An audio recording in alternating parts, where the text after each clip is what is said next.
নমস্কার, নতুন বাংলা থেকে বলছি সন্ময় বন্দ্যোপাধ্যায়। আরও কয়েকটা ডেভেলপমেন্ট ডিএ সংক্রান্ত ব্যাপারে যাদের কাছে এসএমএস ঢুকছেন তাদের মধ্যে অনেকগুলো ক্যাটেগরি রয়েছে। একটা ক্যাটেগরিতে পরিষ্কারভাবে ভাস্করবাবু বলছেন যে মানুষদের যে পরিমাণ টাকা পাওয়ার কথা তার থেকে অনেকটা টাকা সরকার কৌশল করে মারছে। আরেকটা নতুন ধরনের প্রতারণা, অর্থাৎ আপনার যদি 100 টাকা পাওয়ার কথা থাকে আপনি পাবেন 47 টাকা। কবে পাবেন সেটা তো পরের ব্যাপার, কিন্তু 53 টাকা মেরে দেওয়ার ছক কষছে।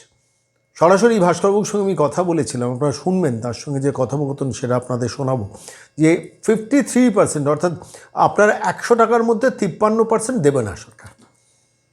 আদালতের নির্দেশ আমি মানছি, কিন্তু 53% দেবো না, অর্থাৎ নতুন করে একটা কৌশলের ছক।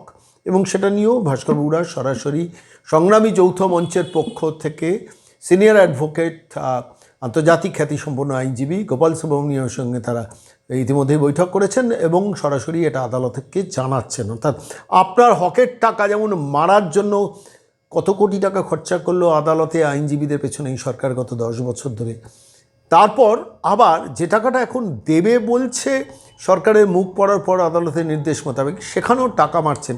অর্থাৎ প্রতি 100 টাকায় 53 টাকা মেরে দিচ্ছেন। কোন অঙ্কে কীভাবে ভাস্করবাবু কিছুটা ব্যাখ্যা করেছেন, আমি পরবর্তীকালে এটা নিয়ে আরও এপিসোড করবো। দ্বিতীয়ত হচ্ছে group A, group B, group C সরকারি কর্মচারী যাদের জিপিএফের টাকা ঢোকাবে বলেছিল সরকার, এখন মেসেজ যাচ্ছে 1 অক্টোবর দেবো, অর্থাৎ নির্বাচনটা ক্রস করে দেবো, দিচ্ছি কিন্তু 1 অক্টোবর দেবো। আমি বলছি না এই প্রতারক সরকারের প্রতারক মহিলা কত নানান কায়দায় কৌশলে ফিনান্স ডিপার্টমেন্টকে দিয়ে এবং ওই হরিকৃষ্ণ দ্বিবেদী, প্রভাত মিশ্রের টিম, তারাই এই কৌশলগুলো নিয়েছে। দিতে যখন হবে তোদের আমি ভুগিয়ে ছাড়বো, আর আদৌ দেবো কিনা সেটা ভবিষ্যৎ বলবে। যদি ক্ষমতায় আসি দেবো না, আর যদি ক্ষমতায় না আসি যে সরকার আসবে তারা বুঝে নিক। কি নটোরিয়াস মাইন্ডসেট আপনারা বলুন তো। তো যাই হোক, সেই পুরো বিষয়টা নিয়েও তাদের কাছে এসএমএস যাচ্ছে যে 1 অক্টোবর দেবো। তাহলে 31শে মার্চের মধ্যে যে টাকাটা পাওয়ার কথা আপনার, বা 6ই মার্চের মধ্যে যে টাকাটা প্রথম 25% পাওয়ার কথা, 31শে মার্চের মধ্যে প্রথম ইনস্টলমেন্টটা পাওয়ার কথা, তার কি হলো? খেয়াল করে দেখুন, মডিফিকেশান অ্যাপ্লিকেশন উইথড্র করেনি। 31শে ডিসেম্বর টাইম চেয়ে মডিফিকেশান অ্যাপ্লিকেশান 3 তারিখ আবেদন করে দিয়েছেন। আর তারপর এখন 31শে মার্চের মধ্যে দেওয়া, সেখানে এসএমএস যাচ্ছে আপনি এত পাবেন, যে টাকাটা কম, অনেক 53% কম। আবার সে টাকাটা পাবেন আপনি যারা সরকারি কর্মচারী group A, group B, group C, যে ওই জিপিএফের মধ্যে ঢুকবে, সেটা আবার পাবেন 1 অক্টোবর। আবার জিপিএফের মধ্যে আপনি 2 বছর হাতিয়ে দিতে পারবেন না। কিছু বুঝলেন আপনারা? মানে আপনাদের প্র্যাকটিক্যালি বুড়বাক করছেন একজন মহিলা। তাড়ান, আমি বলছি মহিলাকে তাড়ান, তা নাহলে কিচ্ছু পাবেন না। আপনি কথা দিচ্ছি, আপনাকে দায়িত্ব নিয়ে বলছি। এখনও সুপ্রিম কোর্টে গোহারান হারার পরও কী খেলা খেলছে সুপ্রিম কোর্ট, এদের ক্ষেত্রে লিবারাল থাকবে কেন? ওয়াই? কিসের জন্য? এটা গেল দ্বিতীয়। তৃতীয় পার্ট যেটা, সেটা হচ্ছে স্কুলের শিক্ষক, অশিক্ষক কর্মচারী, কলেজ শিক্ষক, কলেজ অশিক্ষক কর্মচারী, পঞ্চায়েত, পুরসভা, জেলা পরিষদ, গ্রাম পঞ্চায়েত এবং আন্ডারটেকিং। সেই আন্ডারটেকিংগুলোর কী হবে তার তো নোটিফিকেশান এখনও বেরোয়নি। 30 তারিখ বা 31 তারিখ টুক করে ব্যাকডেটের একটা নোটিফিকেশান দিয়ে দেবেন, অর্থাৎ আরও কিছুটা টাইম কিলিং করার প্রসিডিওর নেবেন। এই বিষয়টাও গোপাল সুব্রমণিয়ামের কাছে গেছে এবং উনি এই আইনি যে প্রসেসটা, সেই প্রসেসের মধ্যে সেটাও ঢোকাচ্ছেন। ভাস্করবাবু বলেন যে প্রত্যেকের হকের দিয়ে আদায় করে ছাড়ব, এবং তার জন্য আমরা আগামী দিনে আন্দোলনের পথেও যাব। প্রথমত দেখুন, টাকাটা মারছে, যে টাকা পাওয়ার কথা এসএমএস ঢুকছে, টাকা ঢুকছে না, এসএমএস ঢুকছে। ঢুকে বলছে এই 1 অক্টোবর পাবেন group A, group B, group C. আবার যারা পেনশনারদের যে রিলিফ, সেই টাকাতেও ওই ছক কষে নানান কৌশলে টাকা মারার কৌশল করা হচ্ছে, যাতে যা দেওয়ার কথা সরকারের তার থেকে অনেক কম দিতে হয়। আমি সরাসরি ভাস্করবাবুর সঙ্গে কথা বলেছিলাম পুরো বিষয়টা নিয়ে। আইনি প্রসেসের দিকে ভাস্করবাবুরা এগোচ্ছেন ঠিকই, কিন্তু এত দীর্ঘশ্বাস অসংখ্য অবসরপ্রাপ্ত কর্মচারী যাদের ফোন প্রতিদিন পাই, 90 বছরের বৃদ্ধরও ফোন পাচ্ছি, 80 বছরের প্রবীণেরও ফোন পাচ্ছি। কোন আশা নিয়ে বেঁচে থাকবেন বলুন তো এই মানুষগুলো? ধর্মে সইবে তো, পাপ সইতে পারবেন তো মমতা বন্দ্যোপাধ্যায়? আপনাকে বলছি, যে অন্যায় আপনি ওই যাদের পোষ্য রেখেছেন নবান্নে, তাদের দিয়ে এই অন্যায়টা করাচ্ছেন। আর তারপর এক শ্রেণীর কর্মচারী এখনও তেল মেরে যাচ্ছেন, দিদি দিচ্ছেন, এই দেওয়ার নমুনা। তাড়াতে হবে এ মহিলাকে, তা নাহলে কিন্তু বিকল্প কিছু নেই। যাই হোক, আমি সরাসরি ভাস্করবাবুর সঙ্গে যা কথা হয়েছে পুরোটাই আপনাদের ইন্ট্যাক্ট তুলে দিচ্ছি। মাস্টারবাবু নমস্কার, আমি সন্ময় বলছি। হ্যাঁ দাদা নমস্কার। বলছি যে ডিএ দেওয়ার কৌশলটা এখন যেটা করেছেন এবং তাতে বহু অভিযোগ পাচ্ছি যে যে বকেয়াটা যে পাওনাটা হওয়ার কথা তার থেকে অনেক কম টাকার এসএমএস ঢুকছে, এটা কি ঠিক? হ্যাঁ এটা একদমই ঠিক।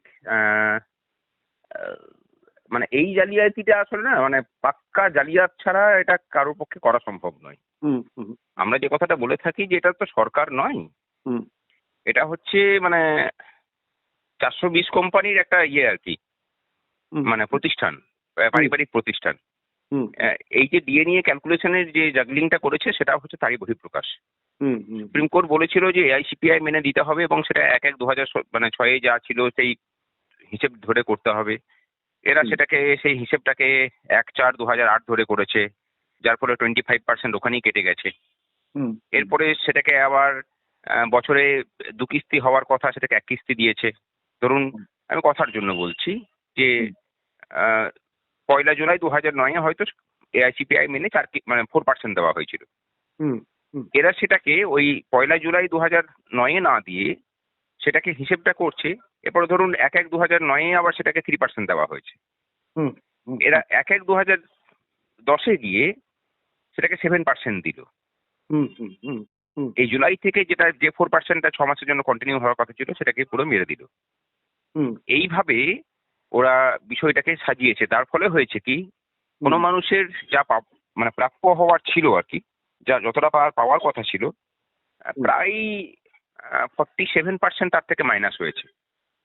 মানে 47%, মানে 100 টাকা যার পাওয়ার কথা তাতে 53 টাকা পাচ্ছে, 47 টাকা পাচ্ছে না, মারছে। পাচ্ছে না। এ তো মারাত্মক। কি করে পেনশনাররা বুঝবে বলুন তো? মানে বয়স্ক মানুষ, আমি তাদের না কথা সেটা কি তো চিন্তা করি। সেটা তো সবার ক্ষেত্রেই বোঝা সম্ভব। আমরা সেটার জন্য একটা হেল্প ডেস্ক করছি, একটা এক্সপার্ট টিম নিয়ে আমরা সেটা করছি, যে কারণে একটু সময় লাগছে আমাদের। হুম সেটাকে দিয়ে দেওয়া হবে এবং তার অ্যাকচুয়ালি কত প্রাপ্য হয় আর কি, সেটা হুম প্রত্যেকের জানার অধিকার আছে। আমরা এগুলোকে নিয়েও যেমন আন্দোলনে নামা হবে, ঠিক একই রকম ভাবে আইনি যে লড়াই চলছে যেসব কমিটি আছে তাদের কাছেও এই বিষয়টাকে তুলে ধরা হবে। এই জালিয়াতির বিষয়টাকে তাদের কাছে আমরা তুলে ধরবো। হুম আর আরো একটা বিষয়, যে গ্রান্টি নেট খাতে যেসব কর্মচারীরা আছেন, হুম মাননীয় শিক্ষক শিক্ষিকা হুম অধ্যাপক হুম অধ্যাপিকারা আছেন, হুম তারপরে ধরুন এই মানে ট্রান্সপোর্টের কর্মচারীরা আছেন, হুম হুম হুম তারপরে ধরুন পৌরসভা আছে, হ্যাঁ হ্যাঁ পঞ্চায়েতের কর্মচারীরা আছেন। হ্যাঁ হ্যাঁ হ্যাঁ এনাদের ক্ষেত্রে যেটা হয়েছে, এখনো পর্যন্ত অর্থ দপ্তর এই সংশ্লিষ্ট দপ্তরগুলোকে কোনো রকমের কোনো সিগন্যাল দেয়নি যাতে করে তারা ম্যাচিং অর্ডার বের করতে পারে। হুম মানে এটা কিন্তু আরেকটা ভয়ের দিক। সুতরাং আমরা ঠিকই করেছি যে বড় আন্দোলনে ডাক দেওয়া হবে এবং সেই আন্দোলন আগামী মঙ্গলবার দিন আমরা প্রেস কনফারেন্স করে ঘোষণা করতে চলেছি। আপনাকে আরেকটা খবর দিই, প্রচুর বহু আন্ডারটেকিং থেকে খবর পাচ্ছি যে সেখানে কোনো নড়াচড়া নেই, অথচ মঙ্গলবার দিন এর একটা ছুটির দিন বোধহয় সম্ভবত আছে, আর সোমবার দিন ওয়ার্কিং ডে। 31 তারিখের মধ্যে কি করে দেবেন? সেখানে কোনো নড়াচড়া নেই, কোনো আন্ডারটেকিং। তার মানে কি স্কুলগুলো, এগুলো কলেজ, আন্ডারটেকিং সবাইকেই আগামী দিনে খাদের মধ্যে ফেলে দেওয়া হবে, নাকি শেষ মুহূর্তে আবার একটা চতুরতা নেওয়া হবে? কি সাসপেক্ট, কি কি আশঙ্কা করছেন? দেখুন, আশঙ্কাটা হচ্ছে যে এরা কোনো কিছু মানে অর্ডার যদি বা বেরও করে, সেই অর্ডারটাকে এমন কায়দা করে বের করবে যাতে করে মানে ভোটের আগে কাউকে দিতেই না হয়। সেই দিকে তো যাচ্ছে।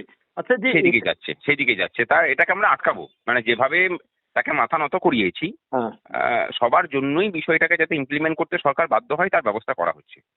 অত আম- সহজে আমরাও ছেড়ে দিচ্ছি না। মানে আইনগত দিক থেকেও যেমন আমরা এই বিষয়টাকে নিয়ে গোপাল সুব্রমণিয়ামের স্যারের সাথে কথা বলেছি, হ্যাঁ। মানে তিনিও অবগত আছেন এবং সেই অনুযায়ী আমাদেরকে যা যা নির্দেশ দিয়েছেন সেগুলোকে আমরা মানে ইমপ্লিমেন্ট আমি করার চেষ্টা একটা করছি। একটা একটা কথা একবার আপনাকে থামাচ্ছি। স্কুল কলেজ থেকে শুরু করে ইউনিভার্সিটি, বিভিন্ন আন্ডারটেকিং, পঞ্চায়েত, পুরসভা, জেলা পরিষদ, গ্রাম পঞ্চায়েত, এর যে কর্মীদের ব্যাপারে এখনো কোনো রকম নোটিফিকেশন হয়নি, এটা নিয়েও কি গোপাল সুব্রমণিয়মের সঙ্গে কথা বলেছেন?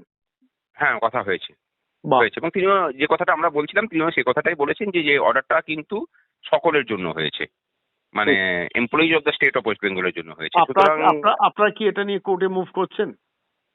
হ্যাঁ, কোর্টে তো মুভ হবেই এবং সেই অনুযায়ী মানে উনি তো যে পরামর্শগুলো দিয়েছেন সেগুলো তো কোর্টে মুভ করার জন্যই পরামর্শ। সেগুলোকে নিয়ে আমাদের আইনজীবীদের টিম কাজ করছে।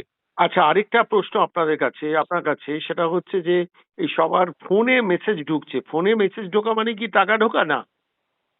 না, টাকা হয়তো দু একদিন পরে ঢুকবে, কিন্তু ফোনে মেসেজটা এখন আগে তাকে জানিয়ে রাখছি যে হ্যাঁ আপনার ক্লেমটা প্রসেস করা হয়েছে।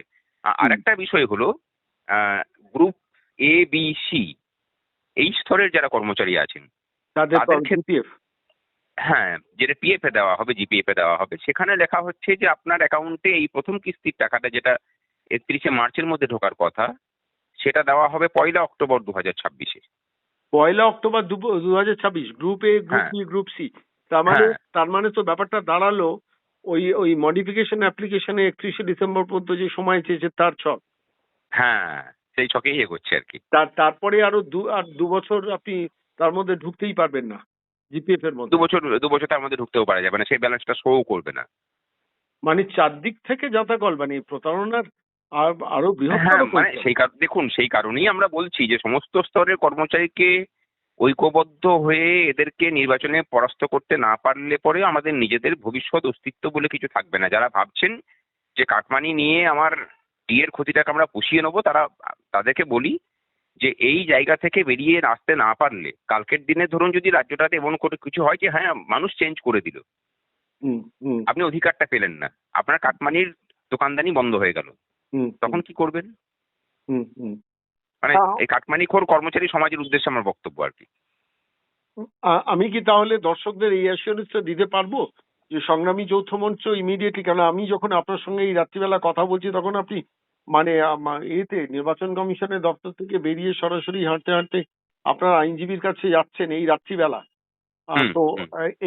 এই অ্যাসিওরেন্স কি দর্শকদের প্রত্যেককে দিতে পারবো যে অন্যান্য আন্ডারটেকিং পঞ্চায়েত, পুরসভা, জেলা পরিষদ, স্কুল, কলেজ, শিক্ষক, তাদের নিয়েও আপনারা সুপ্রিম কোর্টে অচিরেই মুভ করছেন, প্লাস যাদের এই টাকা মারছে সরকার, মানে সর্বস্তরের মানুষেরই টাকা মারছে, এটা ভাবার কোনো কারণ নেই এক শ্রেণীর মানুষের টাকা মারছে, সেটা নিয়েও নিশ্চিতভাবে মুভ করবেন আপনারা। আর হ্যাঁ, তৃতীয় অবশ্যই, অবশ্যই, আর তৃতীয় একদম যে নিশ্চিত ওটা।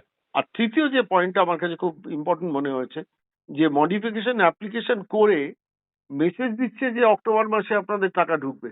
প্রথম কথা, সরকারে না থাকলে তার দায় নেই, আর দ্বিতীয়ত হচ্ছে সরকারে থাকলে আবার কৌশল করি মরিব, মরিব মরিব, কৌশল করি মরিব, কোনো একটা ছক নেবে এই প্রতারক মহিলা। ফলত সেটাও কি আপনারা সুপ্রিম কোর্টে জানাবেন হ্যাঁ, অবশ্যই জানানো হবে। যে মডিফিকেশন অ্যাপ্লিকেশনের কথা বলে অক্টোবর মাসে ঢোকাবো বলছেন, মানুষ একে কম দিচ্ছেন, তারপরে আবার group A, group B, group C কে অক্টোবর মাসে ডেট দিচ্ছেন, এবং সেখানে নিশ্চয়ই ইনস্টলমেন্টে দিচ্ছেন নাকি, মানে কি বলছে সেটা? হ্যাঁ, সেটা ফার্স্ট ইনস্টলমেন্টে দেবে, তারপরেরটা আবার সেপ্টেম্বরে যেটা দেওয়ার কথা সেটা হয়তো মানে আর দেবেই না আর কি, এরকম সব কিছু করছে রেখেছে দেবে না, এই নিশ্চয়ই। মহিলা, এই প্রতারক মহিলা দেবে না। এই হরিকৃষ্ণ দ্বিবেদী, পি.কে. মিশ্র এদের দিয়ে এই কারবার চলেছেন, প্রভাত কুমার মিশ্র এদের দিয়ে এই কারবার করাচ্ছেন। ছকটা কৌশলটা হচ্ছে সর্বোচ্চ পর্যায়ের তাঁদের অ্যাপয়েন্টেড আইনজীবী, যারা একাধারে সাংসদ, একাধারে আইনজীবী এই দলটার, এবং এই দলের সর্বোচ্চ স্তরে যে মহিলা রয়েছেন, তিনি আলটিমেটলি মানে এই প্রতারণার নতুন কৌশলটা করেছেন। অনেক ধন্যবাদ আপনাকে, আপনি এতক্ষণ সময় আমাদের দিলেন। আমার প্রশ্নটা হচ্ছে, আমি আবারও বলছি, শেষকালে সমস্ত সরকারি কর্মচারীদের যাদের বাদ রাখা হয়েছে, স্কুল, কলেজ, বিশ্ববিদ্যালয়, বিভিন্ন আন্ডারটেকিং, পৌরসভা, পঞ্চায়েত, জেলা পরিষদ, তাদের জন্য সংগ্রামী যৌথ মঞ্চ গোপাল সুব্রমণিয়র সঙ্গে কথা বলেছেন এবং তারা মামলায় যাচ্ছেন, মানে আদালতে এটা জানাবেন। দ্বিতীয়ত হচ্ছে যে এই group A, group B, group C যে প্রতারণাটা, সেটাও আপনারা আলটিমেটলি আদালতকে জানাবেন না। তৃতীয়ত হচ্ছে সব থেকে কম টাকা, মানে মানে যার যার 100 টাকা পাওয়ার কথা তাকে 47 টাকা, আপনারা এই হিসেবটা কি করতে পেরেছেন? সবার ক্ষেত্রে কি 100 টাকা না দিয়ে 47 টাকার অঙ্ক করছে? হ্যাঁ, হ্যাঁ, হ্যাঁ, সবার ক্ষেত্রে। সবার ক্ষেত্রেই করেছেন। আম, এটা নিয়েও তাহলে সুপ্রিম কোর্টে আপনারা জানাচ্ছেন পুরো ব্যাপারটা, তাই তো? অবশ্যই জানানো হবে, জানানো হবে। অনেক ধন্যবাদ ভাস্করবাবু, এতক্ষণ সময় দেওয়ার জন্য অনেক ধন্যবাদ।